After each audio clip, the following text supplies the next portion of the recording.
आज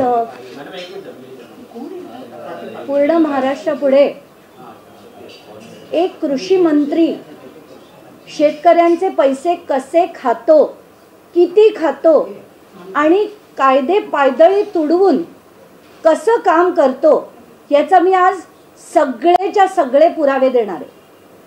काही दिवसांपूर्वी अनेक माध्यमांनी एक स्टोरी चालवली, दुसरी स्टोरी चालवली, तर आता मी पूर्णच्या पूर्ण पुराव्यानिशी सगळं देणार आहे। त्याच्यात आपण बघितलं तर थोडीशी मला हिस्ट्री सांगू दे। एक DBT म्हणजे डायरेक्ट बेनिफिशियरी ट्रान्सफर ही स्कीम सरकारने काढली होती। आता या DBT स्कीम मध्ये जे पैसे सरकार देतं त्या योजनांचा दुष्परिणाम होतोय आणि त्या योजना लोकांपर्यंत पोहोचत नाहीये, लाभार्थींपर्यंत पोहोचत नाहीये। त्याच्यात खूप मोठ्या प्रमाणावर भ्रष्टाचार होतो, म्हणून 2016 साली सरकारचे डायरेक्शन झाले। आता सरकारचे डायरेक्शन झाल्यानंतर महाराष्ट्र शासनाने त्याच्यावर एक GR देखील काढला।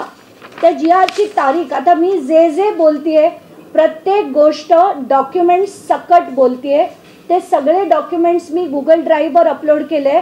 प्रत्येक चॅनलला आम्ही ते गुगल ड्राईव्ह सकट डॉक्युमेंट्स माझा डिटेल्ड जे मी म्हटलंय त्याच्यातला प्रत्येक ॲस्पेक्ट मी त्याच्यात टाकलेला आहे।